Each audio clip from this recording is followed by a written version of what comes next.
नमस्कार।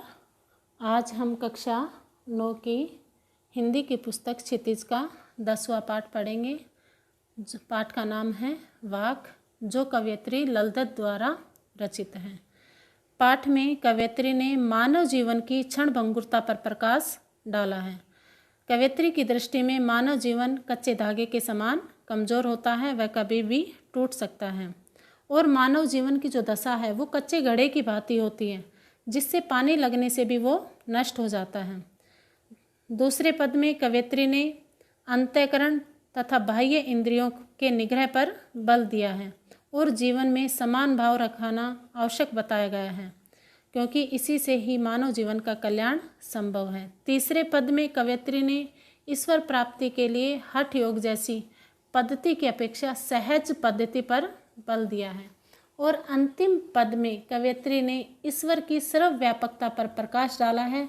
कवयित्री के अनुसार ईश्वर कण कण में बसता है। उसकी दृष्टि में हिंदू और मुसलमान इन दोनों में कोई भेद नहीं है, सब ईश्वर की संतान हैं।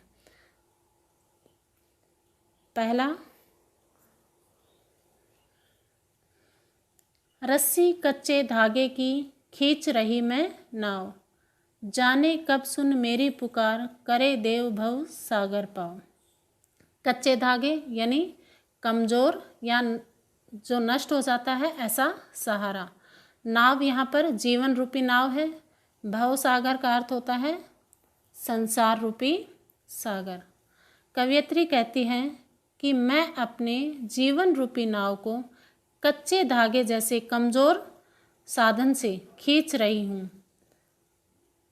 न जाने ईश्वर मेरी प्रार्थना सुनकर मेरे इस जीवन रूपी नाव को संसार रूपी सागर से कब पार करेंगे। पानी टपके कच्चे सकोरे व्यर्थ प्रयास हो रहे मेरे, जी में उठती रह हूक, घर जाने की चाह है घेरे।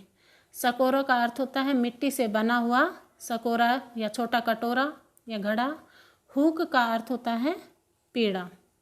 कवयित्री कहती हैं कि जैसे मिट्टी का जो घड़ा होता है वो पानी लगने से टूट जाता है, उसी प्रकार मेरा जो ये जीवन है ये नश्वर है। तो वो कह रही है इसलिए इस जीवन को जो मैं खींच रही हूँ, इससे मेरे जो प्रयास मैं जो कर रही हूँ वो सारे व्यर्थ हो रहे हैं। मेरे मन में एक ही पीड़ा बार बार उठती रहती है कि मैं अपने घर अर्थात ईश्वर के पास जाने की इच्छा सदैव मेरे मन में बनी रहती है। खा खाकर कुछ पाएगा नहीं, न खाकर बनेगा अहंकारी। सम खा तभी होगा संभावी, खुलेगी सांकल बंद।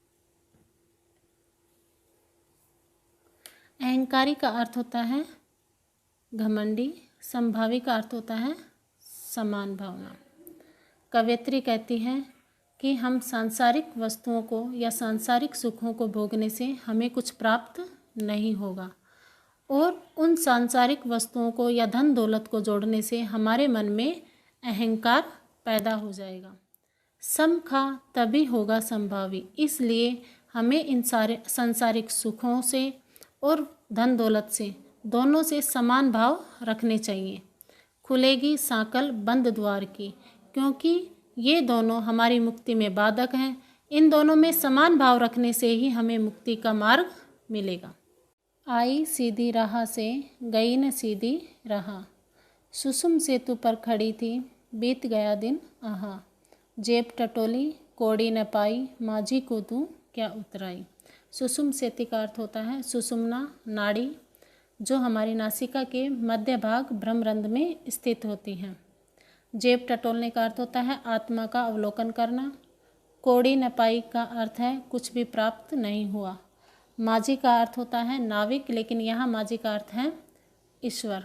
उतराई का अर्थ है यहाँ पर सत्कर्म रूपी मेहनताना। कवयित्री कहती है कि प्राणी इस संसार में सीधे मार्ग से आता है, उस समय उसके मन में किसी प्रकार की कोई बुराई नहीं होती। गई न सीधी राह, लेकिन संसार में रहकर वह ईश्वर से विमुख होकर अनेक बुरे कार्य करता है और अंत तक उसी मार्ग पर चलता रहता है। सुषुम सेतु पर खड़ी थी, बीत गया दिन आहा। कवयित्री पुनः कहती है कि वह हठ योग के द्वारा ईश्वर को प्राप्त करने का प्रयास करती रही और इसी में उसका सारा जीवन बीत गया। जेब टटोली कोड़ी न पाई। जब उसने अपनी जेब टटोली अर्थात जब उसने अपनी आत्मा का अवलोकन किया तो उसको कुछ भी नहीं मिला। माझी को दूं क्या उतराई। अब वह अपने ईश्वर, माझी का अर्थ यहाँ है ईश्वर, अब वह अपने ईश्वर को देने के लिए उसके पास कुछ भी नहीं था। थल थल में बसता है शिव ही, भेद न कर क्या हिंदू मुसलमान। ज्ञानी है तो स्वयं को जान, वही है साहिब से पहचान। थल थल का अर्थ होता है सब जगह, शिव का अर्थ होता है ईश्वर और साहिब का अर्थ भी ईश्वर या स्वामी होता है।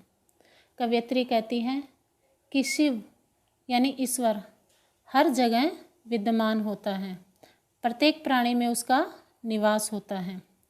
इसलिए हिंदू और मुसलमानों के ईश्वर अलग अलग नहीं हैं, उनमें भेद नहीं करना चाहिए।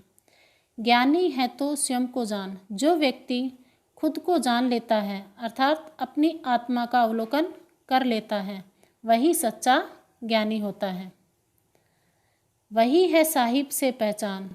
और जो आत्मा को पहचान लेता है वही ईश्वर को पहचान पाता है। धन्यवाद।